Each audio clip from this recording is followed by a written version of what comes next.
ខ្ញុំរំលឹកពាក្យខ្ញុំឡើងវិញខ្ញុំថាការគិតរបស់ប្រជាពលរដ្ឋវាកំណត់ជោគវាសនានៃពលរដ្ឋម្នាក់ផងវាកំណត់ជោគវាសនានៃសង្គមដែលបង្កើតដោយពលរដ្ឋនឹងផងគំរូនៃការគិតរបស់បុព្វបុរសវាតាក់ទងយ៉ាងជិតស្និទ្ធជាមួយកូនចៅរបស់សង្គមនឹងចំនួនក្រោយសង្គមមួយដែលគេរីកចម្រើនគឺគេផ្ដល់នៅគំរូនៃការគិតដែលសកម្មពង្រីកនៅគំនិតសកម្មឲ្យជះចូលទៅក្នុងសង្គមរបស់គេខ្ញុំលើកឧទាហរណ៍ក្នុងគំរូនៃការគិតមួយខ្ញុំលើកឧទាហរណ៍អញ្ចេះខ្ញុំអានពីគតិលោកសភៅគតិលោកគំរូនៃការគិតប្រជាប្រដ្ឋខ្មែរយើងច្រើនតែអញ្ចេះចំណេះដឹងរបស់គាត់ច្រើនតែចំណេះដឹងផ្នែកសតមយបញ្ញាគឺចំណេះដឹងដោយកើតដោយការស្ដាប់គាត់មិនបានចំណេះដឹងកើតដោយការពិចារណានិងចំណេះដឹងដែលកើតដោយការពិសោធន៍ចំណេះដឹងដែលកើតដោយការស្ដាប់រួចស្ដាប់ហើយចោលអត់យកមកប្រតិបត្តិចំណេះដឹងបែបហ្នឹងមិនសូវបានជាប្រយោជន៍ទេគាត់ច្រើនបានទៅគ្រាន់តែសូត្រមុនសូត្រអីចឹងណាឬក៏បន្តទៅឲ្យគេគ្រាន់តែគេសួរទេបន្តទៅចឹងឲ្យប្រើឲ្យបានជាប្រយោជន៍ពុទ្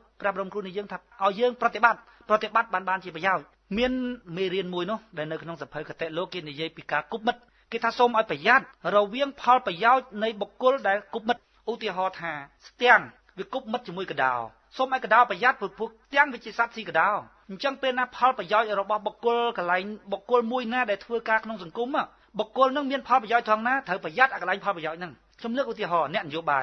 យោបាយជាមនុស្សដែលស្វែងរកអំណាចក៏ពិតហើយថាអ្នកនយោបាយមានមនុស្សខ្លះគឺចង់ជួយប្រជាពលរដ្ឋពិតហើយប៉ុន្តែអ្នកនយោបាយក៏ល្មមអំណាចដែរអញ្ចឹងត្រូវមានចំណុចខ្សោយបងប្អូនត្រូវមើលឲ្យចាក់ធ្លុះជ្រៅទៅកន្លែងនោះឧបមាថាសង្គមស៊ីវិលយើងលើកឧទាហរណ៍ថាបើសង្គមយើងល្អគ្មានបញ្ហាសួរសង្គមស៊ីវិលមានទេថាសង្គមស៊ីវិលអត់អាចមានកើតទេពីព្រោះសង្គមល្អហើយហ្នឹងសង្គមស៊ីវិលមានអីធ្វើមានការងារអីធ្វើមានជំនួយបរទេសណាគេជួយស្រុកវារីកចម្រើនហើយហ្នឹងអញ្ចឹងយើងត្រូវប្រយ័ត្នសង្គមស៊ីវិលពីរឿងបញ្ហាដែលសង្គមស៊ីវិលបង្កើតបញ្ហាយើងមិនចោលទេប៉ុន្តែយើងត្រូវប្រយ័ត្នពីពួកហ្នឹងបើសិនណាជាអត់អាហ្នឹងអត់ការងារធ្វើណាដល់ពេលអញ្ចឹងយើងត្រូវបង្កើតខ្ញុំឧទាហរណ៍ច្រើនដងហើយខ្ញុំចុះទៅជួបប្រជាពលរដ្ឋអីហ្នឹងនៅកាលខ្ញុំនៅក្នុងគណៈបកសំស៊ីប្រជាពលរដ្ឋគាត់ដូចថាបញ្ហារបស់គាត់តិចទេប៉ុន្តែគណៈបកច្រើនផ្លើសច្រើនថែមហើយសួរថាប្តឹងខ្ញុំជួយប្តឹងគាត់អត់មានគិតថាតើការប្តឹងហ្នឹងវាបានលទ្ធផលមិនយ៉ាងម៉េចគាត់ធ្វើម៉េចឲ្យបានក្រូងក្រាំងអ្នកយកព័ត៌មាននេះមួយអញ្ចឹងយើងត្រូវសង្កេតមើលអ្នកសារព័ត៌មានហ្នឹងពីពួកគាត់រស់នឹងព័ត៌មានហ្នឹងហើយបើព័ត៌មានគាត់មិនសូវល្អមិនសូវក្តួងក្រាំងវាអត់សូវមានអ្នកស្ដាប់អញ្ចឹងគាត់ចូលចិត្តតែប្រើពលឺយើងមិនថាទេប៉ុន្តែគ្រាន់ថាយើងត្រូវតែប្រយ័ត្នចំចំណុចហ្នឹងអាហ្នឹងគំរូនៃការគិតណាដែលគំរូនៃការគិតត្រូវយល់អញ្ចឹងសង្គមស៊ីវិលយើងគិតមើលអ្នកខ្លះប្រាក់ខែ 4-5 ពាន់ដល់ពេលអញ្ចឹងគាត់ត្រូវការរស់នឹងការនិយាយហ្នឹងខ្ញុំសួរថាបើប្រាក់ខែ 4-5 ពាន់ហើយមានគេនៅពីក្រោយម្ចាស់ជំនួយគេគាំទ្រទៀតខ្ញុំសួរថាតើក្នុងសង្គមខ្មែរពិបាករកអ្នកនិយាយប៉ុណ្ណឹងហ៎ពិបាករកហ៎មិនពិបាករកទេកូនខ្មែរអត់ការងារធ្វើច្រើនណាពួកយុវជនឲ្យនិយាយខ្លាំងជាងនឹងផងឲ្យតែបានប្រាក់ខែប៉ុណ្ណឹងមានគេការពារយើងត្រូវប្រយ័ត្នត្រង់ចំណុចយើងមិនចោទគេទេគេអាចនឹងស្នេហាជាតិមែនប៉ុន្តែប្រយ័ត្នព្រោះមនុស្សតែមានផលប្រយោជន៍នៅកន្លែងណាសូមឲ្យប្រយ័ត្នកន្លែងហ្នឹងនេះជាគំរូនៃការគិតសភៅគតិលោកគេថាស្ទាំងខ្សែគប់ជាមួយកដោត្រូវប្រយ័ត្នពីព្រោះស្ទាំងវាស៊ីកដោផលប្រយោជន៍វាអញ្ចឹងណាអញ្ចឹងសង្គមស៊ីវិលអីយើងមើលការងាររបស់គេមានប្រសិទ្ធភាពទេគេធ្វើមិនក៏ដោយឲ្យវេទិការបស់គេនឹងគ្មានបញ្ហាឲ្យអាចនិយាយបានឲ្យចែកដំណើរការបានពីព្រោះគេគិតប្រយោជន៍ផ្ទាល់ខ្លួនមុនគេខ្លាចបាត់អាការងាររបស់គេនោះមុនដល់ពេលគេនិយាយគេថាគេគិតតែផលប្រយោជន៍ប្រជាពលរដ្ឋប៉ុន្តែមើលដំណើររបស់គេមើលសួរតើការងាររបស់គេមានប្រសិទ្ធភាពទេសួរថាបង្កើតកម្មវិធីមកគេនិយាយគ្នាថាបើតាមផ្លូវច្បាប់ចាប់អ្នកនេះចេះចាប់អ្នកនោះចុះធ្វើបាបប្រជាពលរដ្ឋចឹងមិនត្រូវទេពីណាថាត្រូវប្រជាពលរដ្ឋក៏ថាអត់ត្រូវដែរហើយគាត់នាំប្រជាពលរដ្ឋទៅអញ្ចឹងហើយលោតែពីណាទៅទេលេហ្វូនចូលថាអូយនិយាយអត់បានការគាត់ខឹងភ្លាមនេះបិទទេលេហ្វូនបិទអីគេភ្លាមសួរថាសង្គមស៊ីវិលប្រមាណហើយដែលប្រធានអង្គការសង្គមស៊ីវិលនឹងមានបោះឆ្នោតអត់មានបោះឆ្នោតអីទេនៅតែប្រធានអញ្ចឹងរហូតហើយតែនិយាយអញ្ចឹងប្រជាពលរដ្ឋតម្កល់ចិត្តមិនបានកដាលតាំងថាវាយគ្នាឯងទៀតឡើថាខ្ញុំអត់ត្រូវការសលេងឆ្នោតទេខ្ញុំអត់ត្រូវការគាំទ្រពីប្រជាពលរដ្ឋទេខ្ញុំត្រូវការទាញប្រជាពលរដ្ឋពីកន្លែងខុសមកកន្លែងត្រូវខ្ញុំមិនខ្លាច challenge ទេពីព្រោះខ្ញុំអត់គិតពីប្រយោជន៍ផ្ទាល់ខ្លួនទេខ្ញុំជាអ្នកនយោបាយមួយដែរខ្ញុំខ្លាចប្រជាពលរដ្ឋច្រឡំពីរឿងខ្ញុំដែរបានជាខ្ញុំនិយាយថាបើបងប្អូនទៅរកគណៈបកណាក៏បានដែរទាំងគណៈបកប្រជាជនក៏ដោយគណៈបកហ៊ុនប៉ៃដោយគណៈបកសំរាំងស៊ីក៏ដោយឲ្យតែធ្វើម៉េចបានដល់គោលដៅដែលខ្ញុំកំណត់ថាជាគោលដៅរបស់ខ្ញុំក្នុងបេសកកម្មជួយជាតិនោះគឺបបែកអំណាចនោះបោះដោយរាជរួចទម្លាក់វិញដោយរាជនោះគណៈបកណាធ្វើក៏បានដែរចាំសម្ដីខ្ញុំតំណាងរាជខ្ញុំអត់ឈរធ្វើអីក៏ខ្ញុំអត់ធ្វើដែរខ្ញុំជួយលុយហើយខ្ញុំជួយឃោសនាទៀតកុំឲ្យប្រជាពលរដ្ឋច្រឡំពីព្រោះខ្ញុំមិនចង់ឲ្យភ័ន្តជាមួយពួកនោះខ្ញុំរំលឹកពាក្យខ្ញុំម្ដងទៀតឲ្យតែមានគណៈបកណាបោះឆ្នោតដោយរាជរួចទម្លាក់វិញដោយរាជតែសួរខ្ញុំមិនឈរតំណាងរាជហើយខ្ញុំជួយលុយហើយខ្ញុំជួយចលនានឹងឲ្យបានដល់គោលដៅទៀតប៉ិនឲ្យខ្ញុំទៅជែកវែកញែកជាពិសេសគឺជែកវែកញែកតុកមូលពីរឿងយន្តការក្នុងការធ្វើជាមួយពួកអស់លោកអ្នកដែលធានាធ្វើនឹងហើយបើខ្ញុំយល់ថាយន្តការរបស់អ្នកគួរឲ្យខ្ញុំទុកចិត្តបានខ្ញុំធ្វើខ្ញុំចេញទាំងលុយខ្ញុំចេញទាំងកម្លាំងពលកម្មរួចខ្ញុំធ្វើទៀតខ្ញុំស្គាល់ពួកនេះច្បាស់ណាស់តែនឹងហើយដែលប្រជាពលរដ្ឋខ្មែរគាត់និយាយថាចូលរួម រួមគ្នាទៅគេសិតតអ្នកប្រជាធិបតេយ្យទេចូលរួមគ្នាទៅគេសិតតជាអ្នកស្នេហាជាតិទេចូលគ្នាទៅខ្ញុំប្រាប់ថាខ្ញុំចូលពួកនឹងចិត្តជាងប្រជាប្រដ្ឋខ្ញុំមិនតែខ្លាចប្រជាប្រដ្ឋទេដែលខ្ញុំនិយាយរាល់ដងថាខ្ញុំបើកវាំងននទៅឃើញលោកតាថេនស៊ីបាយយប់ច្បាស់ណាស់ហើយដែលប្រជាប្រដ្ឋគាត់ជឿលោកតាថេនហ្នឹងគាត់ជឿលោកសង្ឃគឺឈ្មោះលោកតាថេនហ្នឹងអស់មកប្រទេសទៅហើយវិធីរបស់ខ្ញុំមិនរត់ចេញមកក្រៅវឹងប្រាប់ប្រជាប្រដ្ឋថាលោកតាថេនស៊ីបាយយប់ទេខ្ញុំមើលគំរូចៅសនពេលនិយាយអញ្ចឹងភ្លាមគេចាប់ចៅសនវាយដាក់ស្បុកស្មោចខ្ញុំដឹងដំណើររបស់ប្រជាប្រដ្ឋអញ្ចឹងបានខ្ញុំមិនទាន់បើកវាំងននលោកតាថេនទេខ្ញុំមិនទាន់និយាយពីលោកតាថេនយ៉ាងម៉េចទេខ្ញុំនិយាយអំពីរោគសញ្ញាខាងក្រៅដែលប្រជាប្រដ្ឋគាត់មើលឃើញខ្ញុំឲ្យសង្កេតលោកតាថេនពេលលោកតាថេនចេញដើរទៅគាត់ធ្វើម៉េចខ្ញុំមិនទាន់និយាយថាអញ្ជីងនេះស៊ីអញ្ជីងនោះស៊ីទេខ្ញុំគ្រាន់តែប្រាប់ថាអញ្ជីងស៊ីហ្នឹងវាមានដំណើររឿងរបស់វារបៀបម៉េចអាអ្នកខ្លាំងរបស់វារបៀបម៉េចដើម្បីជៀសវាងអត្តពលអាក្រក់ពីប្រជាពលរដ្ឋគាត់ត្រឡប់មកវិញពួកគាត់និយមបុគ្គលត្រឡប់មកវិញខ្ញុំនិយាយអំពីរឿងការទទួលខុសត្រូវរបស់ប្រជាពលរដ្ឋលោកមិញថាតើបើសង្គមធ្លាក់ដល់ថ្នាក់ហ្នឹងតើវាជាការទទួលខុសត្រូវរបស់ប្រជាពលរដ្ឋទេតំណឹងដែលខ្ញុំនិយាយថាផ្ដល់គំរូក្នុងការគិតទៅដល់ប្រជាពលរដ្ឋទៀតខ្ញុំមិនបដិសេធសោះឡើយអំពីអ្នកណាធ្វើឲ្យសង្គមយើងធ្លាក់មកដល់ប៉ុណ្ណេះខ្ញុំមិនបដិសេធសោះឡើយបើបងប្អូនចង់រមុខថាអ្នកណាធ្វើឲ្យសង្គមយើងធ្លាក់ប៉ុណ្ណេះហើយបងប្អូនឆ្អល់ថាមុខនេះហេតុនេះខ្ញុំក៏អត់បដិសេធដែរប៉ុន្តែខ្ញុំប្រើពាក្យថាគុំនៅលងខ្លួនជាមួយនឹងបញ្ហាយូរពេកយើងដឹងអស់ហើយបញ្ហាហ្នឹងអ្នកណាធ្វើឲ្យយើងល្ងងយើងមិនដឹងទេប៉ុន្តែយើងព្រមទទួលថាយើងល្ងងនៅបើព្រមទទួលថាយើងល្ងងហើយទើបយើងដោះស្រាយអាភាពល្ងងដែលគេធ្វើឲ្យយើងល្ងងនឹងបានបើនៅតែគេថាល្ងងប៉ះមិនបានហ្នឹងដោះស្រាយវាអត់ចេញដឹងខ្លួនថាល្ងងគង់នឹងចេះបានដឹងខ្លួនថាល្ងងគឺចេះហើយចេះដឹងខ្លួនថាល្ងងដែលខ្ញុំនិយាយពីខាងដើមថាបើមេដឹកនាំគ្មានការទទួលខុសត្រូវផលវិបាកធ្លាក់មករាជបើរាជគ្មានការទទួលខុសត្រូវផលវិបាកក៏ធ្លាក់មករាជអញ្ចឹងដំណោះស្រាយទៅណាដំណោះស្រាយត្រូវរៀនហ្នឹងត្រង់ចំណុចហ្នឹងដែលខ្ញុំនិយាយថាខ្ញុំមិនសូវជ្រលក់មាត់ជាមួយរដ្ឋាភិបាលខ្ញុំមិនជ្រលក់មាត់ជាមួយនឹងសង្គមស៊ីវិលខ្ញុំមិនជ្រលក់មាត់ជាមួយអ្នកនយោបាយប៉ុន្តែសួរថាហេតុអីបានជាខ្ញុំនិយាយប៉ះពាល់ជាមួយអ្នកនយោបាយខ្ញុំលើកឧទាហរណ៍ថាខ្ញុំហៅកូនខ្ញុំមកក្នុងកតុបរួចបដៅកូនខ្ញុំថាចេះវាត្រូវប្រាប់គេថាហែងកុំទៅលេងផ្ទះនេះហែងកុំទៅលេងផ្ទះនោះប៉ុន្តែសួរថាខ្ញុំនិយាយនឹងខ្ញុំនិយាយស្ដីឲ្យផ្ទះនោះថាអត់ទេខ្ញុំស្ដីឲ្យកូនខ្ញុំណាខ្ញុំថាឃើញឲ្យទៅលេងផ្ទះគេនោះវាចេះប៉ុន្តែក្នុងគោលបំណងខ្ញុំគឺអប់រំកូនរបស់ខ្ញុំទេដែលខ្ញុំនិយាយតាក់ទងជាមួយសង្គមស៊ីវិលជាមួយគណៈបកនយោបាយជាមួយអង្គការសង្គមស៊ីវិលនានាឬក៏ជាមួយអ្នកនយោបាយណាមួយគឺខ្ញុំសម្ដៅទៅរាជពីព្រោះស្ថានភាពជាក់ស្ដែងគឺរាជគាត់ជាអ្នករងគ្រោះហើយដំណោះស្រាយគឺនៅត្រង់ហ្នឹងតារាជគាត់ព្រមទទួលថាគាត់ជាអ្នកដែលរងគ្រោះពិតគាត់ជាមនុស្សដែលទទួលអត្តពលអាក្រក់ពិតហើយអ្នកដោះស្រាយគឺរាជអានឹងផ្លេចចេញរួចហើយដំណើររបស់ខ្ញុំគឺនៅត្រង់ហ្នឹងសូមអរគុណបាទឥឡូវនេះខ្ញុំមានសំណួរបន្តទៀតដែរសម្រាប់លោកវាគ្មិនយើងទាំងពីរសំណួរខ្ញុំចង់សួរថាក្នុងកលៈទេសៈបច្ចុប្បន្ននេះតើប្រជាពលរដ្ឋគាត់មានការទទួលខុសត្រូវយ៉ាងណាក្នុងការកែប្រែនៅជោគវាសនារបស់ខ្លួនក៏ដូចជាជោគវាសនារបស់ប្រទេសជាតិដែរបាទខ្ញុំសូមជូនទៅលោកវ៉េតបាទសូមអញ្ជើញខ្ញុំសូមអរគុណការទទួលខុសត្រូវរបស់ប្រជាពលរដ្ឋគឺការចូលរួមដូចខ្ញុំបាននិយាយលើកមុនអញ្ចឹងគឺថាគម្រោងអ្វីត្រូវតែមានការចូលរួមបើសិនប្រជាពលរដ្ឋគាត់ឈរនៅចាំមើលដូច្នេះគឺថាវាអត់កើតអីទាំងអស់វាអត់ចេញទាំងអស់បើឈរចាំមើលហើយ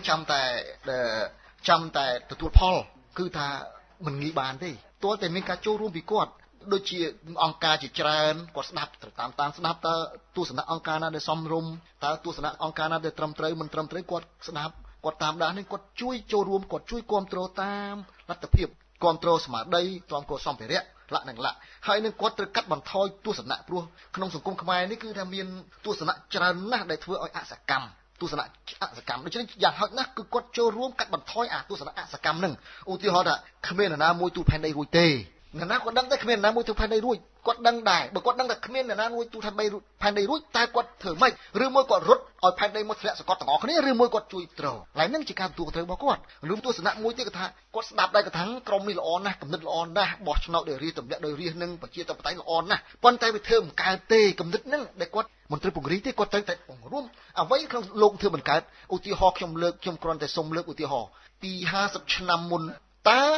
យើងទាំងអស់គ្នានេះសម័យឃើញទេតែមានកុំព្យូទ័រទូចមួយឲ្យអង្គុយបើសិនជា50ឆ្នាំមុននោះមានពីណានិយាយថា50ឆ្នាំទៅមុខទៀតនឹងមានកុំព្យូទ័រមួយទូចចេញមកឲ្យវាយយ៉ាងលឿនប្រមាណ GB ហ្នឹងច្បាស់ជាគេថាឈ្គូលីលីហើយវាទៅមិនរួចទេហើយគំនិតហ្នឹងគឺចឹងតែសូមឲ្យប្រជាពលរដ្ឋទាំងអស់កុំមានទស្សនៈមួយគេថាទស្សនៈទុតិយនិយមនោះព្រោះអ្វីតែងតែកើតគឺការចូលរួមរបស់គាត់គឺដំបូងផុតគឺពង្រីកទស្សនៈអ្វីដែលត្រឹមត្រូវដោយលោកវិស្នាបានលើកចឹងគឺអ្វីដែលយើងថាត្រូវហើយគឺយើងធ្វើទៅពង្រីកទស្សនៈហ្នឹងហើយយើងពង្រួមពុទ្ធធម្មតានេះជាសច្ចធ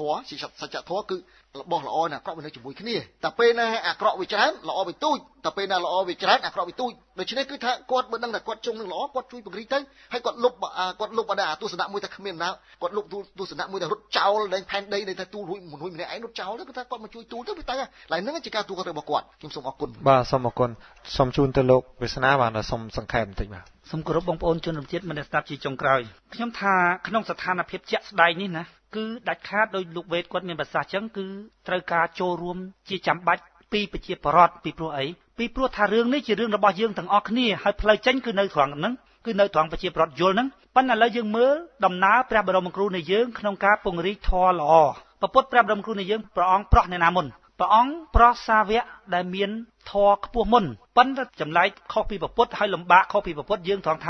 ាពុទ្ធព្រះបរមគ្រូនៃយើងព្រះអង្គត្រាស់ដឹងព្រះអង្គមានញាណមានសពបញ្ញត្តិញាណអាចយល់ដឹងបុគ្គលណាដែលងាយប្រោះនិងបុគ្គលណាដែលប្រោះមិនរួចពុទ្ធមើលដឹងពុទ្ធញាណដឹងត្រង់ចំណុចហ្នឹងហើយចំពោះយើងវិញយើងមិនដឹងដល់យើងមិនដឹងតើភាវៈធម៌មួយណារូបធម៌មួយណាបុគ្គលមួយណាដែលជាបុគ្គលស្ដើងនៅធម្មជាតិធម៌អាក្រក់ងាយនឹងប្រោះយើងធ្វើមធ្យោបាយរបស់យើងផ្សាយតាមរយូឬដល់បុគ្គលណាបុគ្គលនោះបើតាំងខ្លួនជាមនុស្សល្អត្រូវពង្រីកយ៉ាងតិចបំផុតក៏ត្រូវកេះគ្នាស្ដាប់ដែរត្រូវកេះគ្នាស្ដាប់ដើម្បីអីដើម្បីពង្រីកគំនិតសកម្មរបស់យើងឲ្យធ្លាក់ចូលទៅក្នុងសង្គមឲ្យអាស្អីថាគេធ្វើមិនកើតនោះគេថាមិនកើតនោះឲ្យវាទៅជាកើតបើក្នុងករណីទៅជាវាមិនកើតវិញសួរថាអ្នកពង្រីកហ្នឹងវាខុសអីវាខាតអីឬមួយយើងមិនបានទៅធ្វើអំពើអាក្រក់ឲ្យគេជឿយើងទៅជាទទួលកំហុសពុទ្ធព្រះបរមគ្រូនៃយើងព្រះអង្គទ្រង់ត្រាស់ជាមួយនឹងអភ័យរាជកុមារថាម៉េចអភ័យរាជកុមារតថាគតស្គាល់ពាក្យណាមិនពិតពាក្យណាមិនមានប្រយោជន៍ទោះបីជាពាក្យនោះត្រូវចិត្តអ្នកដទៃក៏ដោយតថាគតមិនពោលទេពីព្រោះធាតុនោះវាជាធាតុផ្ដល់ទុកដល់អ្នកស្ដាប់ធាតុនោះមានន័យថាម៉េចមានន័យថាពាក្យសម្ដីដែលពុទ្ធទ្រង់ត្រាស់នោះវាជាធាតុផ្ដល់ទុកដល់អ្នកស្ដាប់វាត្រូវចិត្តអ្នកដទៃក៏ដោយប៉ុន្តែវាវង្វេងដែលខ្ញុំនិយាយរាល់ដងគេនិយាយថាស្រុកខ្មែរទោះមានចេះរឿងអីទុកឲ្យអ្នកនយោបាយធ្វើទៅអ្នកឯងបានថាអត់ដែលចេះធ្វើឬក៏ស្អីខ្ញុំចង់សួរអាពាក្យហ្នឹងពាក្យប្រឡប់ប្រជាប្រដ្ឋឬអត់ឥឡូវយើងមើលពុទ្ធវិញដែលគេគោរពទូទាំងពិភពលោកព្រះអង្គបានធ្វើអីក្រៅតែពីនិយាយព្រះអង្គនិយាយហ្នឹងរហូតដល់គេចាត់ទុកជាអច្ឆរិយបុគ្គលលើលោកទៅទៀតនោះដោយសារអីដោយសារតែការនិយាយនោះយើងមើលមានពាក្យនិយាយខ្លះជាភាសារៀបរាប់ភាសាខ្លះជាភាសាសន្យាប្របាច់ប្រប៉ោចអត់បានការភាសាខ្លះទៀតជាភាសាពយល់ដើម្បីឲ្យមនុស្សកើតបញ្ញាតែនឹងដែលបែងចែកឲ្យច្បាស់ត្រង់ថាអ្នកខ្លះបានតែនិយាយប៉ុន្តែនិយាយការងារគឺនិយាយនឹងហើយការងារគឺនិយាយចុងហើយទី2ចំពោះបុគ្គលទាំងឡាយត្រូវត្រួតពិនិត្យទង្វើរបស់ខ្លួនឡើងវិញជាពិសេសគឺពួកតាំងខ្លួនជាអ្នកដែលមានគុណធម៌ខ្ញុំនិយាយឲ្យចំគឺផ្នែកលោកសង្ឃក៏សម្បូរណាស់ដែរធម្មជាតិធម៌ល្អនោះណាគឺជាមនុស្សដែលផ្ដល់សេចក្តីសុខទៅដល់សង្គមកុសលាធម៌មាកុសលាធម៌មាអកុសលាធម៌មាអព្យាកតាធម៌មាកុសលាធម៌មាគឺជាធម្មជាតិធម៌ដែលផ្ដល់សេចក្តីសុខដល់សង្គមបើមាត់របស់យើងទម្លាក់ពាក្យមកធ្វើឲ្យអ្នកដទៃឈឺចាប់នេះមួយធ្វើឲ្យអំពើល្អត្រូវបានកាត់ផ្ដាច់នេះពីរសុទ្ធតែជាទង្វើរបស់បុគ្គលអកុសលធម៌គឺជាធាតុអកុសលធម៌ដែលចេញមកពីមនុស្សអកុសលធម៌គឺធម្មជាតិអកុសលធម៌លោកខ្លាំងថាអើយទៅចូលរួមអីជាមួយអ្នកនយោបាយបានអីបើចង់ធ្វើនេះធ្វើនោះអីចេះចោះទៅឃើញទេភាសាហ្នឹងអត់ទាន់យល់ពីគេផងថាគេវឹងសួរតែគេស្ដាប់បើសិនណាជាអ្នកដតីដែលមិនមានការអប់រំគេយកអាពាក្យដែលយើងយកមកនិយាយដាក់ក្នុងចិត្តសួរគេឈឺចាប់ដែលគេខិតខំប្រឹងជួយប្រទេសជាតិហើយយើងទៅពង្រីកធម៌អញ្ចឹងហើយយើងតាំងខ្លួនជាលោកសង្ឃទៅទៀតហើយដល់ពេលព្រះអង្គប្រើពាក្យចឹងមកសួរថាតើជាធម្មជាតិដែលបង្អាក់នៅអំពើល្អនៅដែលរីកដុះដាលក្នុងសង្គមហើយធ្វើឲ្យអ្នកដទៃឈឺចាប់ឬអត់ត្រង់ចំណុចហ្នឹងយើងត្រូវត្រួតពិនិត្យជាប្រចាំនៅខ្លួនយើងដើម្បីអីដើម្បីពង្រីកធម៌ល្អនៅក្នុងសង្គមរបស់យើងធ្វើម៉េចក៏ដោយដូចខ្ញុំនិយាយពីខាងដើមខ្ញុំថាអ្នកណាដែលធ្វើម៉េចឲ្យប្រជាពលរដ្ឋវង្វេងគឺជាសត្រូវរបស់ខ្ញុំហើយសត្រូវរបស់ខ្ញុំនឹងខ្ញុំមិនចង់និយាយអំពីរូបរាងកាយរបស់បុគ្គលដែលកំពុងតែប្រព្រឹត្តនោះទេខ្ញុំចង់និយាយអំពីធម្មជាតិធម៌អាក្រក់នៅក្នុងបុគ្គលនោះមានន័យថាបុគ្គលនោះធម៌ដែលនៅក្នុងបុគ្គលនោះខ្ញុំនឹងដេញចេញហើយដើម្បីឲ្យបុគ្គលនោះបានយល់ត្រូវឈប់ធ្វើទង្វើណាដែលពង្រីកអំពើអសកម្មឬអំពើភ័ន្តច្រឡំទៅលើប្រជាពលរដ្ឋសរុបសេចក្តីជាសំណើចុងក្រោយរបស់ខ្ញុំទៅប្រជាពលរដ្ឋខ្ញុំថាបងប្អូនប្រជាពលរដ្ឋត្រូវពិនិត្យអំពីអតិភិបជាដំបូងរបស់ខ្លួនថាតើខ្លួនយកអ្វីដែលខ្លួនមានភាពអាចរបស់ខ្លួនទៅធ្វើអ្វីមុនទៅធ្វើពហិយមុនទៅស្លើសាលារៀនមុនទៅសង់ស្អីមុនទៅកសាងសង្គមមុនឬក៏ទៅធ្វើអីមុនគាត់ថានៅកន្លែងណាក៏ជួយប្រទេសជាតិដែរកសាងវត្តមួយក៏ធ្វើនេះធ្វើនោះប៉ុន្តែសួរថាអតិភិបរបស់ខ្លួនភាពដែលអាចរបស់ខ្លួននោះសួរតែយកទៅធ្វើអីមុន អានឹងក៏សុទ្ធតែជាគំរូនៃការគិតដែរផ្នត់គំនិតរបស់ជនជាតិហ្នឹងវាកំណត់យកវាសនានៃជនជាតិហ្នឹងបើយើងមានលុយតែប៉ុណ្ណឹងយើងទៅធ្វើរឿងអត់បានការឬក៏ធ្វើរឿងបានការតិចជាងរឿងមួយដែលបានការច្រើនសួរតែពីណាជួយពីណាត្រង់តែហ្នឹងអ្នកដែលប្រោះគេអ្នកដែលចង់ឲ្យគេយល់ងាកមកមើលដំណើររបស់ព្រះបរមគ្រូនៃយើងវិញព្រះអង្គរស់នៅមិនប្រដេញតាមធម្មជាតិហើយក៏មិនរត់ចោលធម្មជាតិព្រះអង្គរស់នៅជាមួយនឹងធម្មជាតិដោយញញឹមពេលណាយើងចង់ជួយគេហើយគេមិនឲ្យយើងជួយយើងមានការតូចចិត្តព្រះអង្គទ្រង់ត្រាស់ថាយើងរស់នៅមិនស្របជាមួយនឹងធម្មជាតិយើងគិតតែពីថាចង់ឲ្យបានដូចចិត្តយើងតែធម្មជាតិវាមិនអញ្ចឹងអ្នកខ្លះយើងបដៅគេយើងឲ្យគេបានសេចក្តីសុខសោះគេខឹងយើងហើយតែយើងទៅខឹងគេវិញមានន័យថាយើងរស់នៅបដិញជាមួយនឹងធម្មជាតិវាមិនត្រូវព្រោះធម្មជាតិមិនឲ្យយើងអញ្ចឹងឡើយមានអ្នកខ្លះយើងចង់ជួយគេគេជេរយើងជាពិសេសគឺមនុស្សល្ងងដល់ពេលអញ្ចឹងយើងត្រូវញឹមកន្លែងហ្នឹងត្រង់កន្លែងហ្នឹង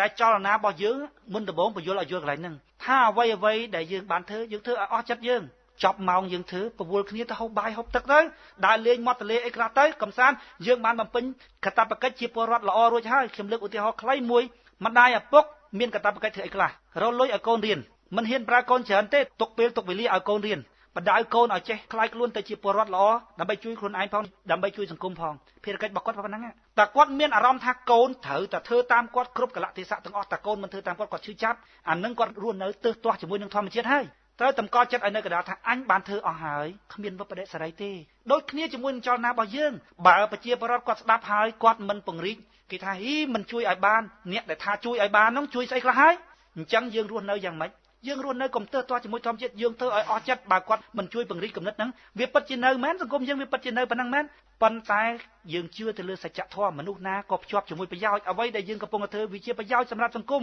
មនុស្សទាំងអស់គ្នាត្រូវចូលរួមធ្វើមនុស្សមិនទាន់ចូលរួមធ្វើពីព្រោះគេមិនយល់តែគេយល់គឺគេធ្វើឲ្យសូមអគុណ